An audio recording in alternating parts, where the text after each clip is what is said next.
1994 সালে এক লোক, যে লোকের নাম হলো জেফ, পুরো নাম জেফ বেজোস, উনি একটা ট্রেন্ড দেখে এবং এই ট্রেন্ডটা ওনাকে অনেক ভাবায়। ট্রেন্ডটা কি?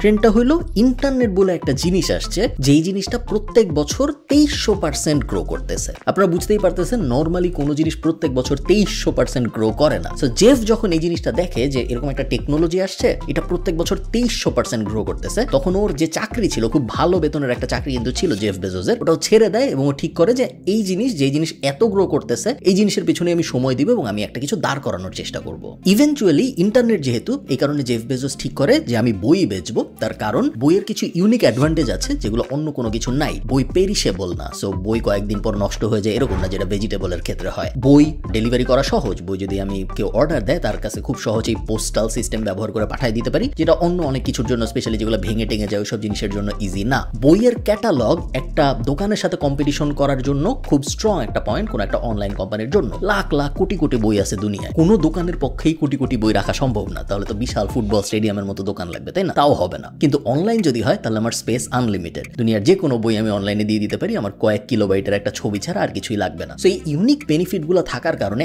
জেফ বেজোসের কিন্তু বইয়ের প্রতি আলাদা কোনো ভালোবাসা ছিল না। ও ক্যালকুলেটিভলি দেখছে যে আমি ইন্টারনেটে কিছু একটা করব, কারণ ইন্টারনেট 2300% গ্রো করতেছে প্রত্যেক বছর। ইন্টারনেটে কি করা যায়, ও ক্যালকুলেটিভলি দেখছে যে বই বেচা দিয়ে আমার ইন্টারনেটে কাজকর্ম শুরু করা উচিত, কারণ বইয়ের এই বেনিফিটগুলো আছে যেগুলো অন্যান্য কোনো প্রোডাক্টের নাই। এমন না যে অন্যান্য প্রোডাক্ট জেফ বেজোসের ভালো লাগতো না ভার্সেস বই লাগতো, এরকম না, জাস্ট এটা একটা স্ট্র্যাটেজিক লজিক্যাল ডিসিশন। এরপরে কি হয়েছে আমরা সবাই জানি, এবং এই সব কিছুই হয়েছে তার কারণ 1994 জেফ বেজোস এই ডিসিশনটা নিতে পারছিল যে একটা ট্রেন্ড আমি দেখতেছি, এই ট্রেন্ডের উপরে আমি কাজ করব। আজকের ভিডিওটা এরকম কিছু ভবিষ্যতের ট্রেন্ড নিয়ে, এবং এই ভিডিওটা মূলত ড্রিমারদের জন্য যারা এই ট্রেন্ডগুলোর উপরে ভিত্তি করে বিভিন্ন কোম্পানি দাঁড় করানোর চিন্তা করবেন বা বিভিন্ন ক্যারিয়ার দাঁড় করানোর চিন্তা করবেন। চলেন শুরু করা যাক। আচ্ছা, স্পন্সর বিটটা আগে বলে নেই। আপনারা অনেকেই আছেন যারা বিদেশে পড়াশোনা করতে চান আমার মতো। আপনাদের জন্য লুমোস গ্লোবাল একটা এডুকেশনাল এক্সপো আয়োজন করেছে, যেটা হবে 16 আগস্ট বনানীর হোটেল সারিনাতে। আপনারা অনেকেই অ্যাপোলো ইন্টারন্যাশনাল চেনেন, ওদের এখন বেশ জনপ্রিয় একটা এডুকেশনাল কনসালটেন্সি ফার্ম। ওদের যেহেতু এখন পৃথিবীর 8টা দেশে অপারেশন আছে, ওরা ওদের নাম ধাম চেঞ্জ করে এখন করে ফেলেছে লুমোস গ্লোবাল, বাট একই জিনিস। অস্ট্রেলিয়ার বেশ নামি দামি অনেকগুলো ইউনিভার্সিটিকে বাংলাদেশে রিপ্রেজেন্ট করে হলো লুমোস গ্লোবাল। এবং আপনি যদি এই ইভেন্টে যান, এই ইভেন্টে অস্ট্রেলিয়ার 30টারও বেশি ইউনিভার্সিটির ফ্যাকাল্টি মেম্বার এবং বিভিন্ন এমনি ইউনিভার্সিটির মানুষজন আসবে। এবং আপনি যদি আপনার কাগজপত্র নিয়ে যান, তাহলে আপনি লাইভ অ্যাসেসমেন্টও করতে পারবেন, যেখানে ওনারা আপনাকে বলে দিবে যে আপনার যে রেজাল্ট, আপনার যে একাডেমিক কোয়ালিফিকেশন, এগুলো এনাফ নাকি ওনাদের ওই 30টা ইউনিভার্সিটির কোনো একটার জন্য। আর যদি এনাফ নাও হয়, তাহলে আপনার কি কি করতে হবে যাতে করে আপনি ওইসব ইউনিভার্সিটির জন্য কোয়ালিফাই করতে পারবেন, এগুলো লাইভ আপনাকে ওনারা জানাই দিবে। এছাড়াও যেহেতু এটা একটা এক্সপো, এই কারণে কিছু ফান জিনিসপত্র হবে, যেমন 100% স্কলারশিপ পাওয়ার সুযোগ বা Dhaka to Sydney air ticket, এরকম অনেকগুলো হাবিজাবি জিনিস ওরা অ্যানাউন্স করেছে, যেগুলো ওরা দিবে। সব বিস্তারিত আমি ক্যাপশনে, ডেসক্রিপশনে দিয়ে দিব, আপনারা অবশ্যই দেখে নেবেন। এবং যেহেতু একটা ফ্রি ইভেন্ট বনানীর হোটেল সারিনায়, সো আপনারা যারা হায়ার স্টাডিজে আগ্রহী, আমার মতে তাদের অবশ্যই দেখে আসা উচিত, লস হওয়ার কিছু নাই। চল ভিডিওতে ফেরত যাওয়া যাক। প্রথম ইন্টারেস্টিং স্ট্যাট যেগুলো আমাদের জেফ বেজোস হতে সাহায্য করবে, সেটা হলো গত 15 বছরে জিনোম ম্যাপিং এর খরচ 1,00,000% কমেছে। কোনো কিছু গত 15, 20, 10 বছরে 1,00,000% পরিবর্তন হয়েছে, এরকম খুব বেশি পৃথিবীর ইতিহাসে নাই। সো কোনো একটা কিছু যখন আপনি দেখছেন 1,00,000% কমছে, ওটার দাম একসময় ওটা ছিল $1,00,000 বেশি, এখন ওটা হয়ে গেছে $1,000 কম। এবং এই জিনোম ম্যাপিং ইন্ডাস্ট্রিটা যে আস্তে আস্তে রেভলিউশনাইজ হচ্ছে, অলরেডি হওয়া শুরু হয়ে গেছে, এবং বিভিন্ন কোম্পানির অ্যাডভান্টেজ অলরেডি নেওয়া শুরু করে দিয়েছে, যেটা আপনিও নিতে পারেন। হয় আপনি একটা স্টার্টআপ দাঁড় করায়, অথবা আপনি কোনো একটা স্টার্টআপে কাজ করে, বা আপনি জিনোম ম্যাপিং এর ব্যাপারে যদি একজন এক্সপার্ট হতে চান, বা ইভেন জিনোম ম্যাপিং নিয়ে ব্লগ শুরু করা। বেসিক্যালি এই পুরো ইন্ডাস্ট্রিটি এখন উপরের দিকে যাচ্ছে, যেটার অ্যাডভান্টেজ আপনার নেওয়া উচিত। এবং অনেক কোম্পানি নিচ্ছে, যেমন 23andMe ফর এক্সাম্পল, যেটা মানুষের জিনোম। আপনি যদি ওদেরকে আপনার স্যালাইভা বা রক্ত বা এরকম চামড়া টামড়া জিনিসপত্র পাঠান, ওরা আপনার অ্যানসেস্ট্রি বলে দিবে, আপনার দাদা কোন জায়গার ছিল, আপনার দাদা রোমান ছিল নাকি আইরিশ ছিল, সবকিছু কিন্তু ওরা আপনার ওই জিনোম ট্র্যাক করে বলে দিতে পারে। এটা হলো মানুষের জন্য। এরকম কিন্তু কুকুর বিড়ালের সার্ভিসও পাওয়া যায় এখন, যেখানে আপনি কুকুরের লোম পাঠালে বা বিড়ালের স্যালাইভা পাঠালে ওরা বলে দেয় যে এর জিন হলো এরকম, ওর নানি দাদিদের এরকম অসুখ হইতো, সো তোমার বিড়াল বা কুকুরের এরকম অসুখ হওয়ার সুযোগ আছে, তোমার এই টিকা এক্সট্রা নেওয়া উচিত। জিনোম টেকনোলজি ভয়ঙ্কর ধরনের প্রোগ্রেস করছে গত 15 বছরের মধ্যে, এবং আগামী 15 বছরের মধ্যে আরো করবে, যেটার অ্যাডভান্টেজ আপনার অবশ্যই নেওয়া উচিত যদি আপনার এই ইন্ডাস্ট্রিতে আগ্রহ থাকে। Second stat, education has become more expensive. এটা আমরা সবাই মোটামুটি জানি যে পড়াশোনা আগে যত সস্তা ছিল, এখন পড়াশোনা আর অত সস্তা নাই, পড়াশোনা আর অনেক বেশি এক্সপেন্সিভ হয়ে গেছে। কিন্তু আসলে কত এক্সপেন্সিভ হয়েছে আমি এখানে লিখে রাখছি, education has become 10 times more expensive compared to earnings. So আমরা যদি আর্নিং ভার্সেস এডুকেশন রেশিও চিন্তা করি, 15 বছর বা 20 বছর আগে একজনের ইনকাম যদি 100 টাকা হইতো, তাহলে তার 10 টাকা বা 20 টাকার বেশি এডুকেশনে খরচ করতে হইতো না, বেশিরভাগ সময় আরো কম খরচ করতে হইতো। এখন যদি কারো ইনকাম 100 টাকা হয় তাহলে দেখা যাচ্ছে তার ওই 100 টাকার 45 থেকে 65 টাকা পর্যন্ত এডুকেশনের পিছনে খরচ করতে হচ্ছে। আর্নিং টু এডুকেশন রেশিওটা ভয়ঙ্করভাবে বদলায় গেছে। ইন্টারন্যাশনালিও এটা হয়েছে, দেশেও এটা হয়েছে। সরকারি ইউনিভার্সিটিগুলো, সরকারি কলেজগুলো ভর্তুকি দেয় দেখে আমরা টের পাই না, বাট ইন্টারন্যাশনালি ট্রেন্ড যদি আপনি দেখেন, এডুকেশন প্রত্যেকটা দেশে ভয়ঙ্কর রকম এক্সপেন্সিভ হয়ে যাচ্ছে। এটা আমাদের জন্য কেন জানা জরুরি এবং এটার থেকে আমরা কি কি বেনিফিট নিতে পারি আপনারা অলরেডি দেখতেছেন, বেনিফিট নেওয়া শুরু হয়ে গেছে। এডুকেশন এক্সপেন্সিভ হয়েছে,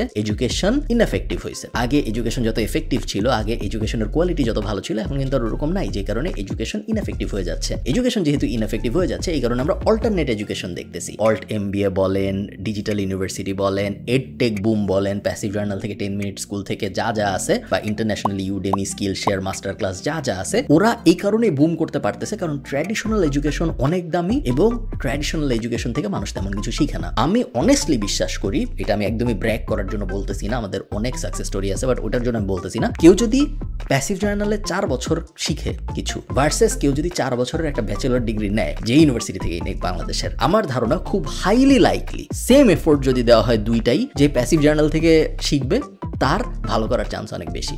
এটা আমি জাস্ট বলার জন্য বলতেছি না, এটা আমি অ্যাকচুয়ালি বিশ্বাস করি এবং অনেক অনেক কেস স্টাডি আমি দেখাইতে পারবো যারা 4 বছরের অনেক কম সময় প্যাসিভ জার্নাল থেকে অনেক ভালো করছে। সো এডুকেশন যেহেতু এক্সপেন্সিভ হচ্ছে কম্পেয়ার টু মানুষের আয়ও তো বাড়তেছে না, এডুকেশন যত এক্সপেন্সিভ হচ্ছে, এই স্ট্যাটটার উপর ভিত্তি করে আপনি কি কি দাঁড় করাইতে পারেন একটু চিন্তা করে দেখেন। থার্ড স্ট্যাটটা খুব সোজা। নিউ ইয়র্ক টাইমসের একটা আর্টিকেল আমি দেখেছি যে 2025 সালের মধ্যে সেমিকন্ডাক্টর ইন্ডাস্ট্রির এত বুম হবে যে প্রত্যেক বছর 3 লাখ স্কিল্ড ওয়ার্কারের শর্টেজ দেখা যাবে দুনিয়ায়। সেই শর্টেজ এখন 30,000-এরও কম। সো এই মুহূর্তে দুনিয়ায় সেমিকন্ডাক্টর এক্সপার্টদের ডিমান্ড বছরে 30,000 জন হইলে মোটামুটি ফুলফিলড হয়ে যায়। এইটা 3 লাখে চলে যাবে এবং এনাফ সেমিকন্ডাক্টর এক্সপার্ট পাওয়া যাবে না দুনিয়ায়, কোম্পানিরা খুঁজেও পাবে না এনাফ সেমিকন্ডাক্টর এক্সপার্ট 2025 সালে। সো খুব বেশি দিন দূরে এরকমও না, 2 বছরের মতো সময় আছে যখন আমি এই ভিডিওটা রেকর্ড করতেছি তখন থেকে। এই নলেজটা ব্যবহার করে আপনি কি করতে পারেন? One obvious solution is semiconductor ইন্ডাস্ট্রিতে পড়াশোনা করা, সেমিকন্ডাক্টর ইন্ডাস্ট্রির বিষয়ে এক্সপার্ট হওয়ার চেষ্টা করা, ওইটা একটা। আরেকটা হলো এটার আগের যে স্ট্যাটটা, ট্র্যাডিশনাল এডুকেশন ভার্সেস এডটেক, ওইটা ব্যবহার করে কি আমি সেমিকন্ডাক্টর এক্সপার্ট বানানোর জন্য কিছু করতে পারি? ওটাও কিন্তু আমার একটা different angle. As an entrepreneur, উদ্যোক্তা হিসেবে আপনার মূল কাজ কিন্তু এই অ্যাঙ্গেলগুলো খুঁজে বের করা। এই বিষয়ে আমি এটুক জানছি, ওই বিষয়ে আমি এটুক জানছি,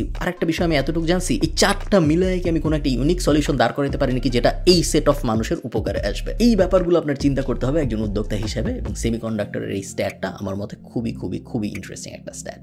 1942 সালে অন অ্যাভারেজ মানুষ দিনে 8 ঘন্টা ঘুমাতো। দিনে মানে হলো রাতে 8 ঘন্টা ঘুমাতো। হাউএভার 2023 সালে এসে এটা কমে গেছে এবং কমে হয়েছে 6.2 আওয়ার্স। সো 6 ঘন্টা 20 মিনিট অন অ্যাভারেজ পৃথিবীর মানুষ এখন ঘুমায়। ঘুম কমে গেছে এবং আমরা জানি যদি আপনি সুস্থ থাকতে চান, আপনি যদি হেলদি থাকতে চান এবং আপনার যদি লংজিভিটি ভালো রাখতে চান, ঘুম খুব ইম্পর্টেন্ট একটা কম্পোনেন্ট। যারা শান্তির ঘুম ঘুমায় তারা জেনারেলি বেশি দিন বাঁচে এবং তারা হেলদি বাঁচে। এই যে ঘুম কমে গেছে এবং এই যে একটা স্লিপ ক্যান্সার বলে একটা কনসেপ্ট চলতেছে এখন দুনিয়ায় যে মানুষ ঘুমাইতে পারতেছে না, এই নলেজটা দিয়ে আপনি কি করবেন? আপনি তো বুঝলেন যে হ্যাঁ, গত 100 বছরে মানুষ এখন কম ঘুমাচ্ছে, আগে ছিল 8 ঘন্টা, এখন 6.2, সো বিশাল কম। অলরেডি কিন্তু অনেকগুলো কোম্পানি এই ইন্ডাস্ট্রিতে কাজ করা শুরু করছে। স্লিপ ট্র্যাকিং এখন একটা থিং। আপনি 10 বছর আগে, 5 বছর আগের কথা চিন্তা করেন, স্লিপ ট্র্যাক করতে হবে কেউ কখনো ভাবে নাই। এখন আমরা দেখি প্রত্যেকটা স্মার্ট ওয়াচে, আপনি ফিটবিট বলেন, অ্যাপল ওয়াচ বলেন, প্রত্যেকটায় স্লিপ ট্র্যাক করার ফিচার আছে। অরা রিং টাইপ জিনিসপত্র আছে যে আংটি আপনি পরে থাকবেন এবং এই আংটি আপনি কতক্ষণ ঘুমাইছেন, ঘুমের কোয়ালিটি কেমন ছিল,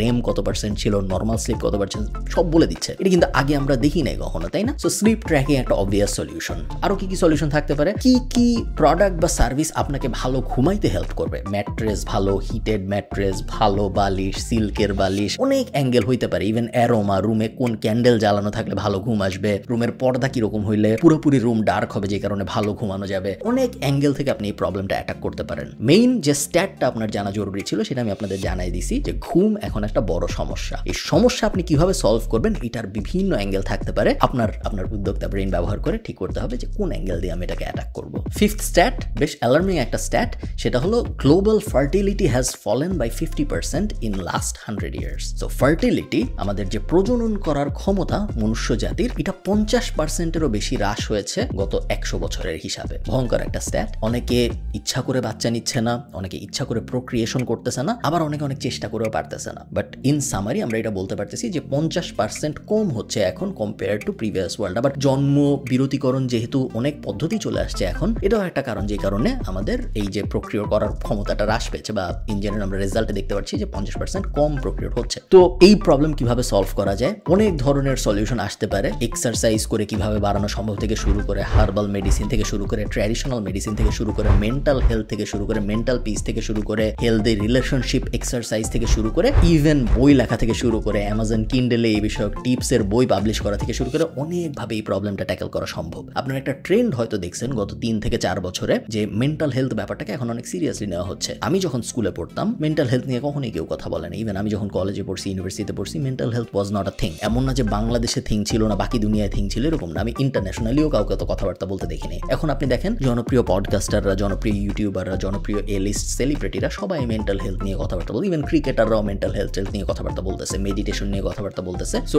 এই ব্যাপারটা যেহেতু একটা থিং হচ্ছে, আপনার উদ্যোক্তা ব্রেনের চিন্তা করা উচিত যে এই থিংটাকে কিভাবে আমি ব্যবহার করব এবং আমি একটা সলিউশন বের করবো, যে এই সলিউশনটা একটা গ্রুপ অফ মানুষের জন্য অনেক উপকারে আসবে। 6 নম্বর স্ট্যাট, এবং আমার এই ভিডিওর সবচেয়ে পছন্দের স্ট্যাট, আমি এখানে লিখে রাখছি, অলিম্পিক কভারেজ, কত মানুষ অলিম্পিক দেখে, এটা down 55% compare to 2018। Disney channel কত মানুষ দেখে, এটা ডাউন 80% কম্পেয়ার টু 2014। নিকেলোডিয়ান আর একটা জনপ্রিয় বাচ্চাদের কার্টুন চ্যানেল, এইটা ডাউন বাই 75% কম্পেয়ার টু 2014। আপনি একটা জিনিস চিন্তা করেন, কার্টুন নেটওয়ার্ক, ডিজনি, নিকেলোডিয়ান, অলিম্পিক, যেই জিনিসগুলো ছোটবেলায় আমরা জানতাম অনেক জনপ্রিয়, প্রত্যেকটার জনপ্রিয়তা কমতেছে। মানুষ কি তাহলে এখন আর এন্টারটেইনমেন্টের প্রতি আগ্রহী না? তা না।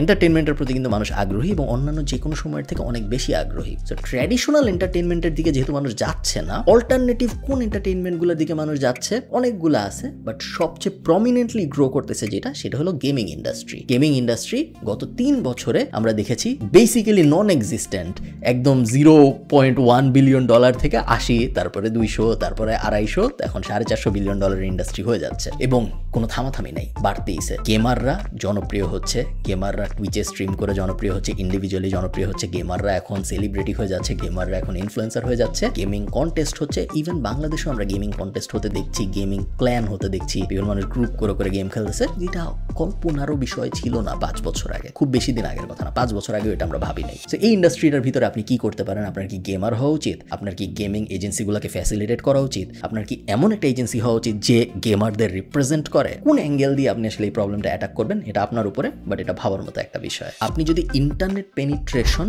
এবং ক্রিপ্টোকারেন্সি পেনিট্রেশন দুইটার একটা ম্যাপ করেন, সো এই গ্রাফটার উপরে এই গ্রাফটা যদি আপনি বসান, দেখবেন দুইটা গ্রাফ একদম মিলে যায়। সো একটার ট্রেন্ড যেরকম আর একটা ট্রেন্ড এক্স্যাক্টলি সেম। ইন্টারনেট যেভাবে প্রথমে কি ইউজ করে নাই, তারপর হঠাৎ করে অনেক মানুষ ইউজ করা শুরু করলো, তারপর সবাই ইউজ করা শুরু করলো, এবং এখন তো সবাই ইন্টারনেট ইউজ করে। ক্রিপ্টোকারেন্সির ক্ষেত্রে আমরা এক্স্যাক্টলি সেম, ব্লক চেনের ক্ষেত্রে আমরা এক্স্যাক্টলি সেম পেনিট্রেশন স্ট্র্যাটেজি দেখতেছি। প্রথমে কেউ ইউজ করে নাই, এখন মোটামুটি কেউ ইউজ করা শুরু করছে, তারপরে আমরা দেখলাম অনেক মানুষ ইউজ করা শুরু করলো 2020-21 এই উইন্ডোতে। আস্তে আস্তে দেখে যা মনে হচ্ছে, এবং আমি কতগুলো স্ট্যাটও দেখেছি যে ট্র্যাজেক্টরি প্রেডিক্টস করতেছে যে 2027 সালের মধ্যে 1 বিলিয়ন মানুষ ক্রিপ্টোকারেন্সি এবং ব্লক চেনের ভিতরে চলে আসবে। পৃথিবীর প্রত্যেক 8 জন মানুষের 1 জন মানুষের ক্রিপ্টো ওয়ালেট থাকবে। সো ক্রিপ্টোকারেন্সির এই জগৎটাকে, ব্লক চেনের এই জগৎটাকে আপনি কিভাবে বেনিফিশিয়াল ওয়েতে নিজের জন্য ইউজ করবেন, কিভাবে আপনি বিজনেস সাজাবেন, প্রোডাক্ট সাজাবেন বা সার্ভিস সাজাবেন, যাতে করে এই মার্কেটটাকে আপনি ক্যাটার করতে পারেন, এটা কিন্তু এখন চিন্তা করার সময় এসে গিয়েছে। কারণ আপনার হাতে আর হয়তো 2 থেকে 3 বছর আছে before it becomes main stream. একবার মেইন স্ট্রিম যখন হয়ে যাবে, তখন এত বড় বড় কোম্পানি এত ফান্ডিং নিয়ে আসবে যে আপনার আর কোনো কিছু করার সুযোগ থাকবে না। বাট এখনো কিন্তু ওই সুযোগটা আছে, এবং আমার মতে আপনার ওই সুযোগটা ইউজ করা উচিত। এটাই এই ভিডিওটা একটু ইন্টারেস্টিং ভিডিও, একটু ডিফারেন্ট ভিডিও। আমি চেয়েছিলাম এই স্ট্যাটগুলো আপনাদের সাথে শেয়ার করি, কারণ স্ট্যাটগুলো নিয়ে আসলে খুব একটা কথাবার্তা বলা হয় না, কেউ বলে না, এবং প্রত্যেকটা স্ট্যাটের পিছনে ইন্টারেস্টিং বিজনেস গ্রো করার স্ট্র্যাটেজি লুকানো আছে। আপনি একটু চিন্তা করলে আপনি বের করতে পারবেন। প্রত্যেকটা বিজনেস আসে একটা ইউনিক পয়েন্ট থেকে, একটা ইউনিক প্রবলেম থেকে, এবং একটা শেপ শিফট থেকে। এই প্রত্যেকটা স্ট্যাট একটা শেপ শিফট। আগে একটা জিনিস এরকম ভাবে হইতো, এখন আর ওই জিনিসটা ওরকম ভাবে তো হয় না, উল্টা এরকম ভাবে হয়। এইটা জেনে এখন এটার উপরে আমি কি বসাইতে পারবো, ওটা আপনাদের চিন্তা করার সময় এখন। ভালো থাকেন সবাই, সবার সাথে আমার কথা হবে পরে কোনো একটা ভিডিওতে। টাটা।